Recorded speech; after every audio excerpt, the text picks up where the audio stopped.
berdoa. Damai sejahtera Allah yang melampaui segala akal, itulah yang memelihara hati dan pikiranmu di dalam Kristus Yesus Tuhan kita. Amin. Shalom. Selamat Jumat Agung bagi kita semuanya, Amanginang. Puji Tuhan, kita boleh sampai di peringatan hari akan kematian Tuhan Yesus pada hari ini. Untuk itu firman Tuhan bagi kita dalam perayaan Jumat Agung saat ini tertulis dari Injil Matius pasal 27 dimulai dari ayat 45 sampai dengan ayat 56. Matius 27 ayat 45 sampai dengan ayat 56. Saya baca Alkitab dalam versi edisi terjemahan baru 2. Yesus mati. Mulai dari jam 12 kegelapan meliputi seluruh negeri itu sampai jam 3. Kira-kira jam 3 berserulah Yesus dengan suara nyaring, Eli, Eli, lama sabachthani. Artinya, Allahku, Allahku, mengapa engkau meninggalkan aku? Mendengar itu beberapa orang yang berdiri di situ berkata, ia memanggil Elia.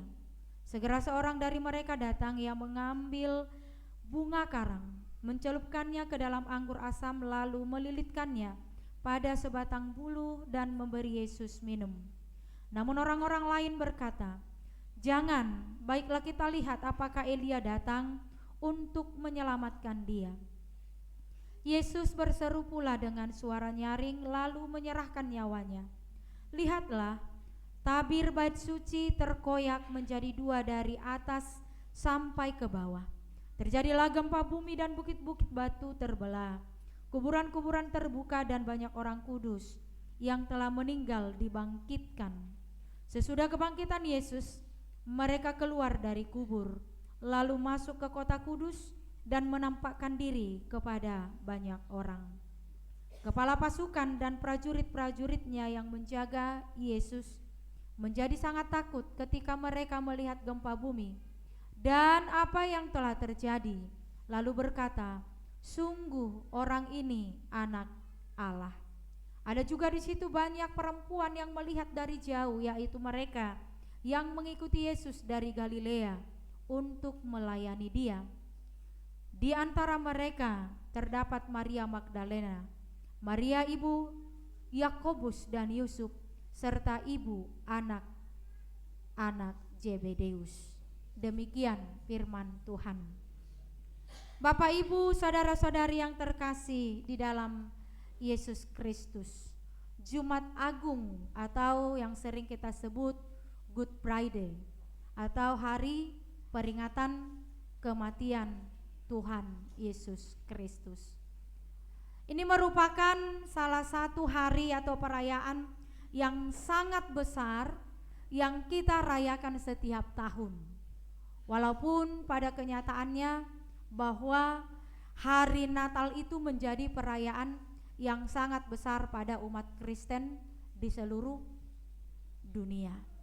Tetapi pada hari ini kita harus menyadari dan merenungkan bahwa peristiwa penyaliban Tuhan Yesus Kristus adalah menjadi puncak karya keselamatan yang diberikan Allah kepada umat manusia.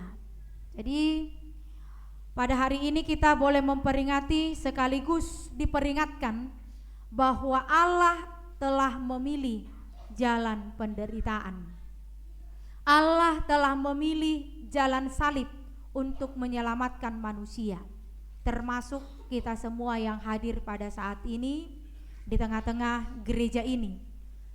Itu bukan karena dia harus begitu, tetapi karena dia atau Allah mau begitu. Aneh? Ya memang aneh bin ajaib ya. Sebab jalan salib sesungguhnya itu bertolak belakang dengan nalar yang wajar manusia. Kenapa?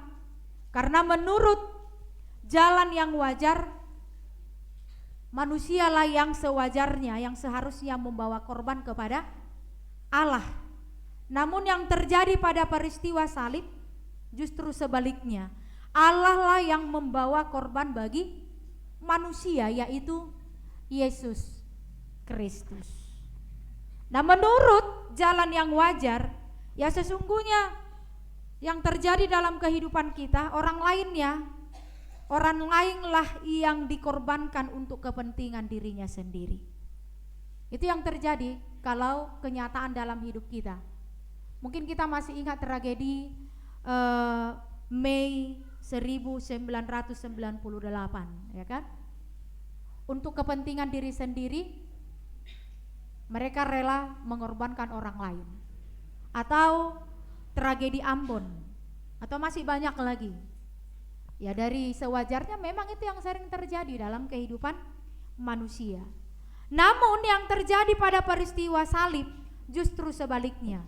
Allah lah yang mengorbankan dirinya sendiri demi pihak lain.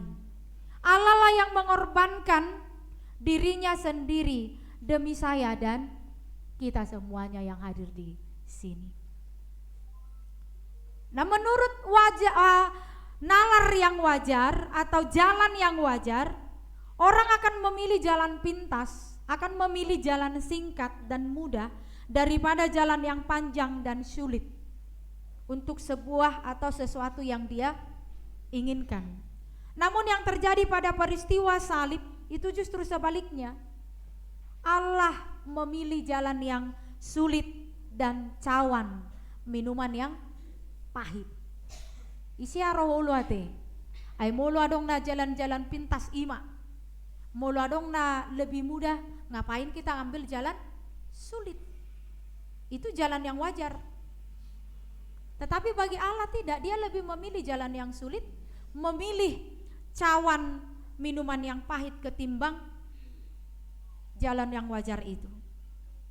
Nah, menurut jalan yang wajar, ya bertahan hidup itu segala-galanya. Dangi songon nani dok pepatai dui, semut pun akan melawan bila terinjak. Dangi dok, semut pun akan melawan bila terinjak. Itu jalan yang wajar. Tetapi dalam peristiwa salib justru sebaliknya. Di dalam kebebasan dan kedaulatan Allah, Allah memilih kematian melalui anaknya Tuhan Yesus Kristus. Nah, saudara-saudari yang terkasih dalam Yesus Kristus, nats kita pada hari ini adalah puncak dari karya keselamatan yang dibuatkan Allah untuk menebus dosa-dosa seluruh umat manusia. Bahwa Yesus berseru dan menyerahkan dirinya kepada Bapanya, itu merupakan titik akhir dari karya Allah tersebut. Lalu dia mati. Penderitaan, kematian Yesus di kayu salib, inilah manginang menjadi bukti cinta kasih Allah atas manusia yang berdosa. Di sana bisa kita lihat bahwa kasih Allah yang melampaui pengetahuan dibuktikan di dalam kematian Yesus di kayu salib. Nah, melalui kematian Yesus pada peristiwa salib itu, di sanalah kita melihat nyatanya pengampunan, nyatanya keselamatan bagi umat manusia yang berdosa. Dan keselamatan yang membawa atau yang dibawa oleh Allah dalam Yesus merupakan keselamatan yang universal, yang menembus dimensi waktu dan tempat. Nah, yang menjadi pertanyaan amanginang, mengapa Allah harus memilih jalan salib untuk menyelamatkan manusia? Ini pertanyaan sepanjang zaman dan mungkin sampai hari ini. Itu akan menjadi sebuah pertanyaan bagi kita. Mengapa Allah harus memilih jalan salib untuk menyelamatkan manusia? Mengapa Allah yang dalam kebebasan dan kedaulatannya memilih jalan kematian? Padahal Allah dengan mudah dan dapat memilih jalan lain, jalan yang mudah dan enak serta gampang. Tetapi mengapa harus salib? Mengapa harus jalan penderitaan? Itu suku-suku nate nang pesongon halak na porseah ita pasai kono. Alaina pasti tidak mungkin kita dapat menyelami sedalam-dalamnya logika Allah. Allah sendiri juga pernah berkata, jalanku bukanlah jalanmu, pikiranku bukanlah pikiranmu. Nah untuk itu amanginang, tidak usah kita berlelah-lelah berspekulasi terhadap apa yang Tuhan lakukan dalam kehidupan kita. Tetapi paling sedikit kita dapat mengatakan, dengan memilih jalan salib itu Allah memberikan satu teladan, satu contoh untuk kita panuti. Allah melalui Yesus ingin memberikan kita pelajaran yang sangat berharga, yaitu pelajaran yang pertama, mau mengajarkan kepada kita bahwa peristiwa salib itu adalah bukti cinta kasih Allah kepada kita. Salib itu berisikan 3 kata dari Tuhan, yaitu I love you. Itu pelajaran yang pertama yang ingin Tuhan ajarkan. I love you. Ia mau mengatakan kata-kata itu tanpa mempersoalkan keadaanmu, keadaanku, dan keadaan kita. Sekalipun kita adalah salah satu orang yang tersalib bersamanya, seorang penjahat kelas kakap, tapi tetap Yesus mau berkata, I love you. Itu mengapa Yesus memilih jalan salib itu. Bukankah ini yang dia ucapkan pada penjahat yang ada di sampingnya pada waktu itu? Hari ini juga engkau telah bersama-sama dengan aku di Firdaus. Nah kalau kita baca firman Tuhan hari ini yang dari Matius 27 ayat 45 sampai 56 itu, kita tidak sedang membaca laporan duka cita yang biasa manginang, tetapi kita sedang menyaksikan sebuah transaksi kasih yang paling mahal dalam sejarah dunia, dalam sejarah semesta, dalam sejarah manusia. Jadi peristiwa salib di Golgota itu bukan sekedar sejarah. Itu bukan sekedar tragedi sejarah atau kegagalan seorang yang mati martir. Tetapi ada 3 makna yang sangat mendalam yang bisa kita lihat dalam peristiwa salib. Yang pertama, penyelesaian yang sempurna. Kata terakhir Yesus apa itu? Sudah selesai. Tetelestai, sudah selesai.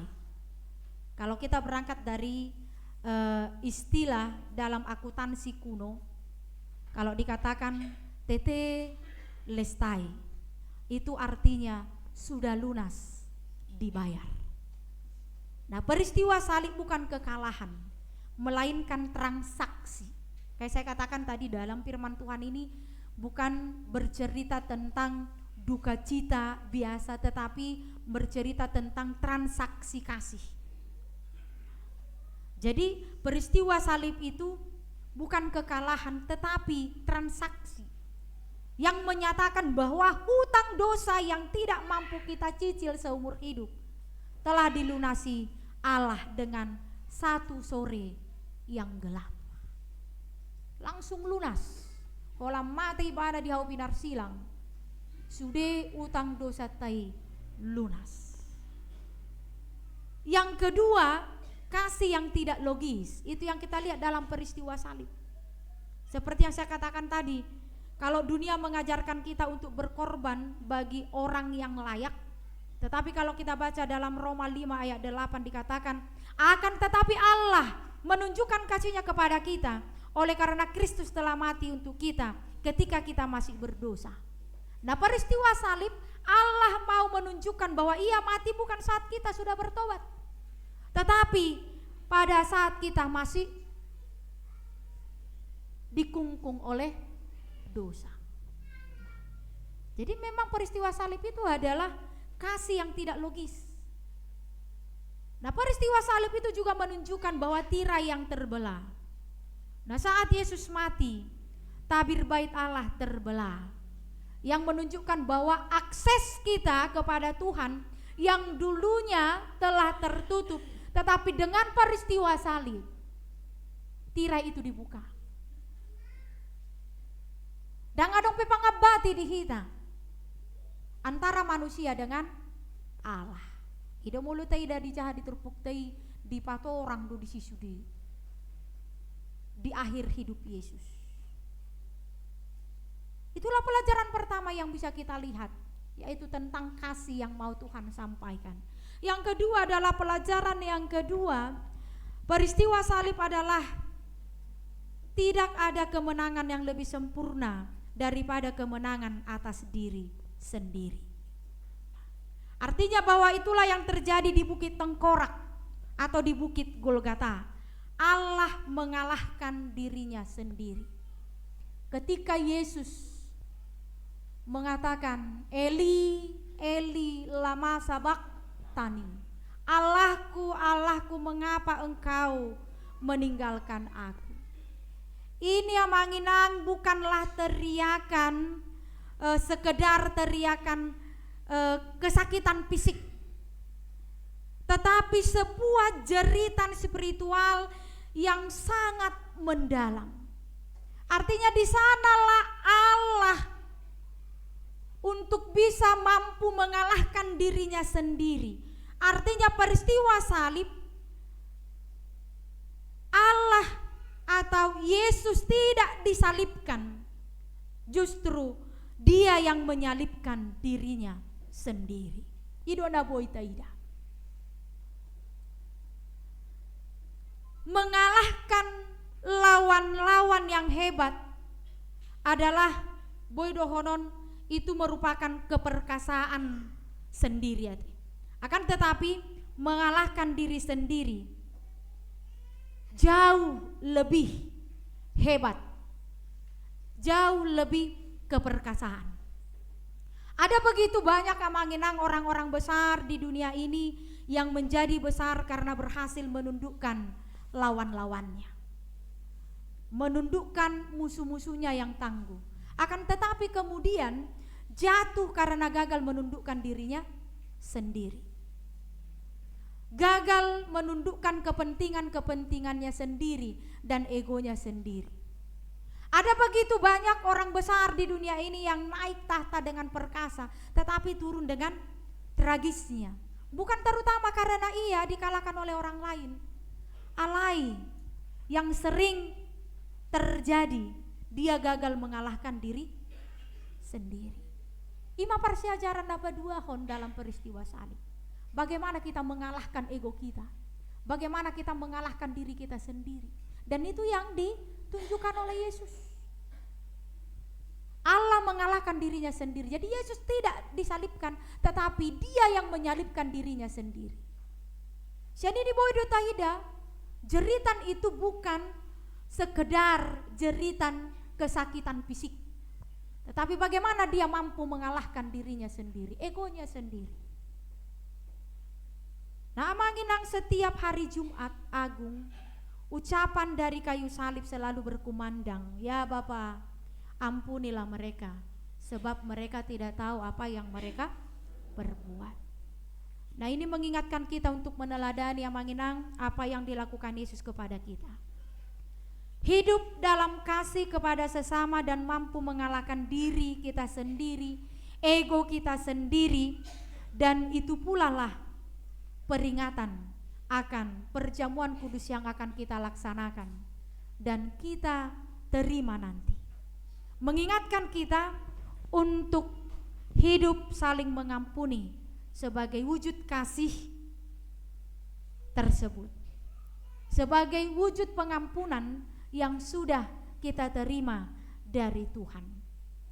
Bagaimana mewujudkannya? Ya dengan cara kalahkan egomu, kalahkan ego kita terlebih dahulu. Karena disitulah kita bisa mencapai kemenangan melawan kuasa dosa yang menjadikan kita menjadi manusia sombong dan angkuh. Jangan sampai Yesus kembali mengucapkan kalimat yang sama kepada setiap kita yang ada di tengah-tengah gereja ini saat ini.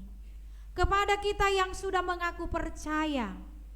Haruskah dia menggugat dan berkata, Bapa ampunilah dia, Bapa ampunilah mereka, sebab mereka hanya memegang Alkitab, sebab mereka hanya bernyanyi, sebab mereka hanya berdoa, tetapi sebetulnya mereka tidak tahu apa yang mereka kerjakan. Unang masapai sunguni. Jangan sampai seperti itu.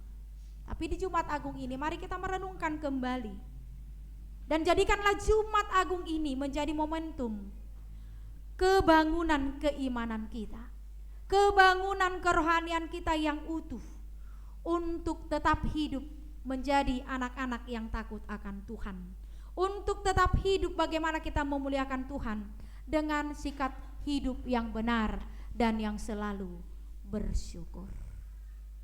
Napar pudi dohonok kumatuhita. Selamat Jumat Agung ma dihita saluhutna. Amin, kita berdoa. Allah Bapa di surga, kami bersyukur atas berkat anugerah-Mu. Kami boleh menikmati kasih-Mu hingga pada hari ini kami boleh memperingati hari kematian anak-Mu Tuhan Yesus Kristus untuk menyelamatkan kami dari kungkungan dosa. Terima kasih Tuhan buat segala kasih-Mu, buat segala perbuatan-perbuatan yang Engkau lakukan dalam kehidupan kami. Engkau rela disiksa, Engkau rela disalibkan, Engkau rela memilih jalan penderitaan dan kematian untuk satu hal yang harus kami lakukan dalam kehidupan kami, yaitu kasih, dan bagaimana kami Tuhan mengalahkan ego kami, yang sesungguhnya disitulah kemenangan yang berpusat dalam kehidupan kami. Dan itulah yang Kau tunjukkan Tuhan lewat kematian-Mu di kayu salib. Jeritan-Mu di kayu salib bukan sekedar menandakan bahwa Engkau telah kalah, bahwa Engkau adalah anak Allah yang senantiasa mewujud nyatakan kasih yang kekal dalam kehidupan kami. Terima kasih Tuhan. Biarlah lewat perayaan Jumat Agung hari ini kami boleh menjadikan hari ini menjadi satu momentum untuk kebangunan iman kami, kebangunan rohani kami, dan momentum untuk kami selalu bersyukur dan menyatakan kasih Allah di tengah-tengah kehidupan kami sesama manusia. Sudah selesai. Benar, dosa-dosa kami Engkau telah bayar lunas. Hanya satu sore yang gelap kami telah dibebaskan dari dosa dan kejahatan. Tuhan, ajar kami untuk senantiasa mengaplikasikan kasih-Mu di tengah-tengah kehidupan kami sehari-hari. Berkati Tuhan para jemaat-Mu dan kami semuanya, supaya kami Tuhan boleh menerima perjamuan kudus yang Tuhan berikan, supaya tanda keselamatan yang sudah kami terima lewat kematian anak-Mu Tuhan Yesus Kristus Tuhan kami. Jauhkan dari kami Tuhan yang boleh menyalibkan Engkau untuk kedua kalinya. Jauhkan dari kami Tuhan keegoisan dan hal-hal yang tidak Kau kehendaki dalam kehidupan kami. Tapi biarlah kami Tuhan boleh mendemonstrasikan kasih yang daripada-Mu di tengah-tengah kehidupan kami. Inilah kami Tuhan, layakkanlah kami menjadi anak-anak Tuhan. Terpujilah Engkau hari ini dari kekal hingga kekal. Amin.